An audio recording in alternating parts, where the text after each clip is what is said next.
बाळासाहेबांच्या तमाम शिवसैनिकांना तुमच्या ह्या अनिश गाढवेचा, बाळासाहेबांच्या लहानशा शिवसैनिकाचा आणि शिवसेनेच्या प्रवक्त्याचा मानाचा जय महाराष्ट्र. या गद्दार गटात गेलेल्या 13 खासदारांपैकी श्रीकांत शिंदे नंतर जर सगळ्यात जास्त कुणाविषयी माझ्या वैयक्तिक डोक्यामध्ये तिडीक जात असेल, ज्या खासदाराचा चेहरा जरी पाहिला, त्याचा आवाज जरी कानावर पडला तरी टाळक्यामध्ये तिडीक जाते, अशा खासदाराचं नाव, कदाचित तुमच्या माझ्या भावना ह्या सारख्याच असतील, अशा खासदाराचं नाव आहे भावना गवळी. आज या गवळींचं विशेष उल्लेख करण्याचं कारण असं, आज तुम्ही सभा पाहिली असाल, यवतमाळमधली, वाशिम यवतमाळमधली सभा पाहिली असाल. देशाचे पंतप्रधान नरेंद्र मोदी पुन्हा एकदा यवतमाळमध्ये आले. मला वाटतं 14 मध्ये, 19 मध्ये आणि 24 मध्ये अशा पंचवार्षिक भेटी देत असतात ते. 14, 19 आणि 24 यवतमाळ निवडण्याचं कारण मला आजतागायत कळलेलं नाही की यवतमाळच का निवडलं गेलं. आता विचार करा, ती वेड्या बहिणीची वेडी ही माया, तुम्ही हे गाणं ऐकलं असाल, वेड्या बहिणीची वेडी ही माया. कदाचित बहिणीला भाऊबीजेचं किंवा रक्षाबंधनचं गिफ्ट म्हणून किंवा एखादी असं काहीतरी कबूल केलं असावं की येऊन जातो तुझ्या इथे, यवतमाळमध्ये येऊन जातो. कारण राखी बांधलेली तुम्ही सर्वांनी पाहिली असाल. जशी राखी बांधली, सगळ्या आरोपातून मुक्तता. मग ईडी असेल, सीबीआय असेल, कुठल्याही आरोपामध्ये आता सगळ्यामध्ये बाइज्जत बरी, क्लीन चिट. ते किरीट सोमया नावाचं भामटं कुठे आता दिसत नाहीये, सध्या फारसं काही दिसत नाहीये त्या प्रकरणानंतर, मागच्या प्रकरणानंतर. त्याला विचारायचंय मला, ह्या प्रकरणांचं काय झालं रे बाबा? एवढी जी मेहनत घेतोय, दिवस रात्र माहिती जमा करण्याची, माहिती काढून घेण्याची जी मेहनत चालू होती, ते सगळं का बंद झालंय? कारण इतक्या प्रमाणात इन्कमिंग चालू झाली की या माणसाला फाईल चालू करावी, केल्या केल्या फाईल थांबून जाते. तोपर्यंत माणूस भारतीय जनता पक्षामध्ये आलेला असतो. अशी याची वाईट अवस्था झालेली आहे. त्यामुळे किरीट सोमया सध्या कुठे गायब झालेत, जरा शोध घ्या किरीट सोमयांचा. आता वेड्या बहिणीची वेडी माया, मी मगाशी तुम्हाला हे वाक्य सांगितलं. राजकारणामध्ये कोणीही वेड नसतं, ना भाऊ वेडा असतो ना बहीण वेडी असते. हे राजकारणाचं क्षेत्र आहे. इथे तुम्ही आज पाहिलं असाल, वाशिम यवतमाळचे खासदार, मोठं पद आहे, संबंध जिल्हे, 2 जिल्हे त्याच्यामध्ये कव्हर होतात. या खासदाराला तुम्ही जर स्टेजवर पाहिलं असाल तर दुसरी लाईन होती, दुसऱ्या रांगेत स्थान मिळालं होतं खासदाराला. आणि पहिल्या रांगेत स्थान कुणाला होतं माहितीये? संजय राठोडला. ही जी मारामारी लावून दिली जाते ना, या आपसात कोंबडे असेच लढवले जातात, हे बकरे आपसात असेच लढवले जातात. आणि याच्यात भारतीय जनता पक्ष अतिशय माहिर आहे. बरोबर यवतमाळ वाशिम निवडला गेला. संजय राठोड पहिल्या स्थानावर, दुसऱ्या रांगेमध्ये तेही 4थ्या 5व्या नंबरला भावना गवळींचा नंबर होता. खरं तर याच्यात मला काही विशेष रस नाही, पण सांगण्याचं तात्पर्य असं, या गोष्टी ज्यावेळेस पंतप्रधान बसतात त्यावेळेस ठरवून क्रम दिले जातात. आणि हे विचार करून केलं जातं, हे असं चुकभूल नसते तिथे. मग ही वेड्या बहिणीची वेडी माया दुसऱ्या स्थानात कशी जाऊन बसली? भावना गवळी या खासदार, खरं तर त्यांनी मोदीजींच्या संसदेला सहकारीच म्हणता येतील. त्यांनी खरं तर पहिल्या स्थानात असायला हवं. अरे काही का असेना, आमच्या शिवसेनेमध्ये शिवसेनेच्या खासदारांची किंमत होती. इथे पहा, संजय राठोड. आता संजय राठोडांना एवढं प्रोजेक्ट करण्याचं कारण काय असेल बरं? जे वाशिम यवतमाळ मधून मला पाहतायत, ज्यांनी हा कार्यक्रम आणि तिकडचं वातावरण पाहिलंय, त्यांनी याच्यावर उत्तर द्यावं. लक्षात घ्या, वाशिम यवतमाळ मध्ये संबंध जिल्ह्यामध्ये बॅनरबाजी झाली. बरं, कार्यक्रम महिलांचा होता, जे काही असेल ते. बॅनरबाजीवर तुम्ही पाहिला असाल संजय राठोडांचे फोटो, तिथल्या स्थानिक नेत्यांचे फोटो, संबंध जिल्हाभर. मी असं एखाद्या बॅनर विषयी म्हणत नाहीये, संबंध जिल्हाभर बॅनरबाजीमध्ये भावना गवळीचं किंवा भावना गवळींचा कुठेही फोटो नव्हता. जिल्ह्याच्या खासदार तरी देखील कुठेही फोटो नाही. हे अजब आहे. यावर ज्यावेळेस त्यांना विचारण्यात आलं, त्या म्हणतात माझा फोटो असो नसो पण मोदींचा फोटो आहे.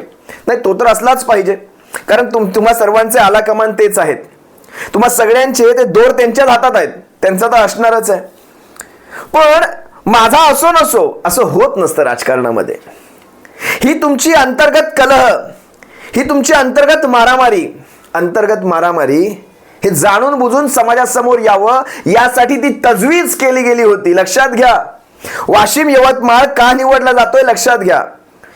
आता एक कोंबडं पुढे करायचं, दुसऱ्या कोंबड्यावर हल्ला करू द्यायचा. काय म्हणतायत संजय राठोड, या सगळ्यात काही माझा हात नाही. बरं, तुमचा हात नाही, पण सगळ्यात मोठे मोठे फोटो तुमचेच आहेत. बरं, तुम्हाला विचारल्याशिवाय अशा प्रकारची बॅनरबाजी अप्रूव्ड होत नसते. असो, दोघांची मी का नावं घेतोय? त्या पूजा चव्हाणच्या आत्म्यास शांती लाभो. चित्रा वाघ जिथे कुठे असतील ते यासाठी प्रयत्न करतील अशी अपेक्षा अजूनही आहे, जे काही असेल ते. पण वाशिम यवतमाळ खऱ्या अर्थाने तुम्ही पाहतो कार्यक्रमाचं स्वरूप काय होतं मी नंतर सांगेलच. जिथे कापूस आणि सोयाबीन हे महत्वाचे प्रश्न आहेत, ही पिकं नाही आहेत महत्वाची, हे महत्वाचे प्रश्न आहेत कापूस आणि सोयाबीनचा. अगदी काल परवाचाच एक व्हिडिओ व्हायरल झाला होता. त्या व्हिडिओमध्ये कापूस शेतकरी भावना गवळीने दाखवते, शेतकऱ्यांच्या बांधावर चालल्या होत्या. मला वाटतं जसं त्यास तो शेतकरी समोर आला त्याने जे काही म्हटलं त्यानंतर सारा दौराच आटोपता घेतला. त्यांना माहिती पडलं की आपण जर शेतकऱ्याच्या बांधावर पोहोचलो तर आपल्याला हेच ऐकावं लागेल, आणि भर मीडिया दाखवत होती. तो कापूस देखील यांना कळेना, ओला पडलाय, त्याच्यात ओलावा आहे, हे स्वतःच प्रश्न करतात, ओलावा आहे का? तो शेतकरी ज्या प्रकारे तुम्ही पहा त्यांचे व्हिडिओ भावना गवळी नावाने टाकलं, तुम्हाला सारे व्हिडिओ पाहायला मिळतील. मी इथे कुठलाही व्हिडिओ दाखवायला जाणार नाहीये. आता सोयाबीनचे भाव तिकडे विदर्भामध्ये किती खाली आणून ठेवलेले आहेत हे काही मला वेगळं सांगायला नको.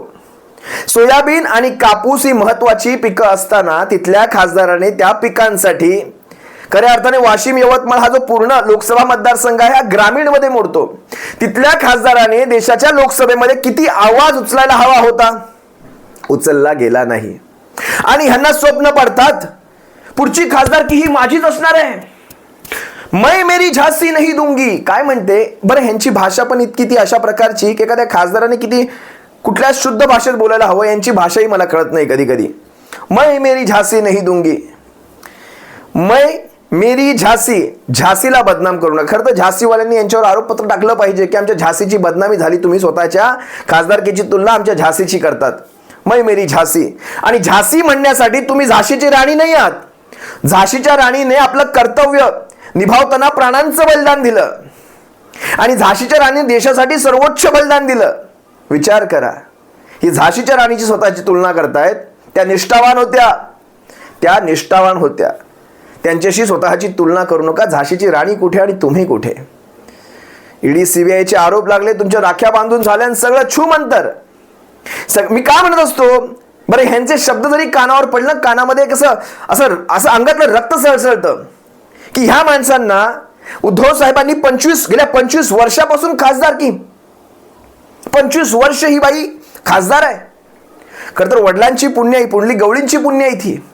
आता 2019चं मतदान मी पाहिलं, मला वाटतं 5,42,000 मतदान आहे. माणिकराव ठाकरे होते त्यावेळेस विरोधात, शिवाजीराव, मला वाटतं यांच्या सगळ्यांची जी मतदानाची जर तुम्ही ताळमेळ काढलात, ती गोळाबेरीज केलीत, तर ह्यांचं आणि विरोधकांचं मतदानामध्ये काय असा विशेष फरक नव्हता काँग्रेसच्या ह्यांच्यामध्ये. पण तरी देखील शिवसेनेचा बालेकिल्ला असल्यामुळे शिवसेनेचा वाशिम यवतमाळ हा कायम बालेकिल्ला राहिला. त्यामुळे शिवसैनिकांनी वेळोवेळी ह्यांना देशाची संसद दाखवली. पण जवळपास 25 वर्ष खासदारकी भोगल्यानंतर ह्यांच्या डोक्यामध्ये कुठेतरी ती हवा गेली. तुम्ही काय प्रयत्न केले सांगा ना? तिथल्या लोकांसाठी तुम्ही काय प्रयत्न केले आजपर्यंत? वाशिम यवतमाळसाठी तुम्ही विशेष काय प्रयत्न केले? वडिलांच्या पुण्याईवर, शिवसेनेच्या बळावर, उद्धव साहेबांच्या नावावर तुम्ही आजपर्यंत खासदारकी भोगत आलात, पण इथून पुढे ती मिळणे तुम्हाला शक्य नाही. लक्षात घ्या, मी तुमचे बरेच मुद्दे आणले होते आज. ते मै मेरी झांसी बघितलं आणि मी म्हटलं यांच्यावर मुद्द्यांवर यांच्याशी बोलणं काही मला योग्य दिसलंच नाही. कुठे झांसी, कुठे तुम्ही? तुमच्या आपसातले कलह तुमच्या ज्यावेळेस निवडणुका जवळ येतील त्यावेळेस कित्येक प्रसंग आम्हाला पाहायला मिळणार आहेत तुमच्यामध्ये. तुम्ही एक गोष्ट मात्र कबूल केला होता काल परवाच्याच मीडिया बाईटमध्ये की शिंदे साहेबांनी आम्हाला शब्द दिलाय 13च्या 13 खासदारांना. स्वतःविषयी सांगण्याची त्यांनी साऱ्या 13 खासदारांची नावं घेतली की शिंदे साहेबांनी असा शब्द दिलाय की तुम्ही जे 13 खासदार आहात त्यांना त्यांच्या खासदारक्या जागेवर राहणार म्हणजे त्यांना तिकीट कमीत कमी देणार आम्ही. आता शिंदे साहेब स्वतःच्या मुलाची खासदारकी वाचवू शकत नाहीयेत, ते तुम्हाला काय शब्द देतील? बरं, शिंदे साहेबांच्या शब्दांवर तुम्ही वाशिम यवतमाळ मध्ये जागा निवडून आणणार आहात का? अरे ठाकरे हे ब्रँड होतं तुमच्यापर्यंत, तुमच्याकडे आतापर्यंत. ठाकरे ब्रँड, शिवसेना नाव, शिवसेनेची पुण्याई, बाळासाहेबांचे विचार, उद्धव साहेबांचं काम, या सगळ्यांवर तुम्ही आतापर्यंत निवडून येत होतात. आता हे शिंदे साहेबांचे शब्द फक्त तिकीट मिळवण्यासाठी ही धडपड. बरं, ते संजय राठोड एक असं व्यक्तिमत्व आहे जे कधी कोणाचा पट्टा कट करून जाईल सांगता पण येणार नाही. आणि संजय राठोडांनी आपली महत्वाकांक्षा लपवून ठेवलेली नाहीये. असो, तुमची खासदारकी तुम्हाला लखलाभ. तुम्ही असाल किंवा संजय राठोड असेल किंवा आणखी भारतीय जनता पक्षाचा तिसरा कोणी असेल आम्हाला माहित नाही. आणि खऱ्या अर्थाने तुमची जागा सगळ्यांची कमलावरच आहे. जे काही असेल ते या सगळ्यांना अशा प्रकारे पाताळात धाडायचं आहे वाशिम यवतमाळकरांनो, की भविष्यात कधी शिवसेनेच्या नादाला लागायची यांच्यात हिंमत झाली नाही पाहिजे, हेही लक्षात घ्या. आजचा तो कार्यक्रम तुम्ही सर्वांनी पाहिलात. एक गाजावाजा केला गेला. शेतकऱ्यांच्या खात्यावर 4,000 रुपये टाकायचे एकत्र, दोनही हप्ते एकत्र आम्ही टाकणार आहोत, ज्यासाठी स्वतः मुख्यमंत्री असतील, दोनही उपमुख्यमंत्री असतील, विधानसभेच्या त्या विशेष अधिवेशनामध्ये, अर्थसंकल्पीय अधिवेशनामध्ये उपस्थित राहिले नाहीत. वरच्या सभागृहामध्ये काल पाहिलं ज्यावेळेस अनिल परब साहेब बोलत होते. का तर इकडे आज हा कार्यक्रम. बरं, हा कार्यक्रम, ह्या कार्यक्रमात काय करायचं होतं तर 4,000 रुपये म्हणजे दोन हप्ते 2,000चे 2 हप्ते एकत्रच शेतकऱ्यांच्या खात्यावर वळते करायचे होते. काय म्हणाले, एक बटन आम्ही दाबणार, 21,000 कोटी शेतकऱ्यांच्या खात्यावर जाणार. अरे तुम्ही त्या शेतकऱ्यांची अवस्था अशी करून ठेवली ज्यांना तुमच्या 2,000वर तुम्हाला आणावं लागलं. तुमच्या 2,000वर तो शेतकऱ्याचं घर चालतं का? त्या 2,000 रुपयांमध्ये विचार करा तुम्ही, त्या 2,000 रुपयांमध्ये पिकाचं कीटनाशक फवारणी येत नाही, ती बाटली येत नाही 2,000 रुपयामध्ये. तुम्ही काय भूषण सांगता त्याचं 2,000 रुपयांचं? तुम्ही चण्यावर असेल, सोयाबीनवर असेल, कपाशीवर असेल, कीटकनाशकाचं फवारणीची बाटली देखील 2,000ची येत नाही आणि तुम्ही त्याची भूषण सांगता. बरं, सगळ्याच्या वर जाऊन असं एवढं सांगतो, ह्या सगळ्या तामझामासाठी, फक्त हे दाखवण्यासाठी, याची मार्केटिंग करण्यासाठी 13 कोटी, जवळपास 12 कोटी 73 लाख हा अधिकृत आकडा, जवळपास 13 कोटींचा. अनधिकृत आकडा तर मी सांगत देखील नाही, कारण अधिकृत आकडाच एवढा मोठा असेल तर अनधिकृत जे खर्च झाले असेल ते किती मोठे झाले असतील, ते जिल्हा शाखेने त्यांच्या केले असतील भारतीय जनता पक्षाच्या, ते किती मोठे खर्च असतील. म्हणजे जर हे 13 कोटी यांचा हा जर कार्यक्रम झाला नसता तर यवतमाळमध्ये जवळपास 2 मोठी इस्पितळं बांधून झाली असती. जर इस्पितळं सोडा, 4 मोठ्या शाळा बांधून झाल्या असत्या. अरे सगळं सोडा, कार्यक्रम शेतकऱ्यांचा होता ना, मग शेतकऱ्यांच्या खात्यावर जवळपास 66 ते 70,000 शेतकऱ्यांच्या खात्यावर आणखी 2,000 रुपये टाकता आले असते. म्हणजे एक लकी ड्रॉ काढला असता तुम्ही. 70,000 शेतकरी, कार्यक्रमच केला नाही, कार्यक्रम ऑनलाईन करून टाकला, जवळपास 2,000 रुपये 70,000 शेतकऱ्यांच्या खात्यावर आणखी गेले असते. हा कार्यक्रमासाठी 13-14 कोटींचा खर्च. मी कालच्याही खारघर विषयी देखील बोललो. खारघरमध्ये देखील असंच ते हत्याकांड घडवलं होतं, त्याही वेळेस 14 कोटींचा खर्च केला होता. 14 कोटी खडे उचलण्यासाठी खर्च केले होते. त्या मैदानातले खडे उचलले होते 14 कोटींचे. कुठे नेऊन ठेवलाय हा महाराष्ट्र माझा? कुठे नेऊन ठेवलाय? हे अशा प्रकारची अवस्था बघितली की मन सुन्न होऊन जातं. हे असे कणे मोडलेले सारे नेते, सारे आमदार, सारे खासदार, सारे महाराष्ट्राचे मंत्री तिथे पुढे मागे जितका मी कसा दिसेल, किती मी पुढे मागे कळतोय, लाळपुशेपणा करतोय, ह्या साऱ्याचं एक प्रदर्शन मांडलं गेलं होतं त्या यवतमाळमध्ये. सगळीकडे साऱ्या जिल्ह्यामध्ये जाहिरातींचा सुळसुळाट असो. मी जास्त काही या विषयावर बोलत नाही, पण तुम्ही विचार करा, 13-14 कोटी जर अशा प्रकारे फक्त हे 2,000 रुपये द्यायचे ह्या कार्यक्रमासाठी जर होत असतील तर किती पैशाचा हा अपव्यय, हा पैसा कुणाचा खर्च केला जातो, कुणाकडनं? पीडब्ल्यूडीचं. ते तुम्ही पाहिलं असेल ते लेटर, पीडब्ल्यूडीचं लेटर, त्याच्यावर 12 कोटी 73 लाखांचा अधिकृत खर्च दाखवला गेलेला आहे. एवढा तामझाम हा महाराष्ट्रासारख्या जवळपास 7,000 कोटींचं कर्ज असलेल्या राज्याला परवडणारा नाही. हा 7,000 कोटींचं राज्यावरचं कर्ज हा परवडणारा नाही. हा 12 कोटींचा खर्च, 13 कोटींचा खर्च. असो, तुर्तास तुम्हा सर्वांची रजा घेतो. सप्रेम जय महाराष्ट्र. आणि भावना गवळींना त्यांच्या जर मिळालीच ती उमेदवारी, त्यांच्या डिपॉझिट जप्तीसाठी हार्दिक शुभेच्छा तमाम शिवसैनिकांकडनं. सप्रेम जय महाराष्ट्र. काळजी घ्या.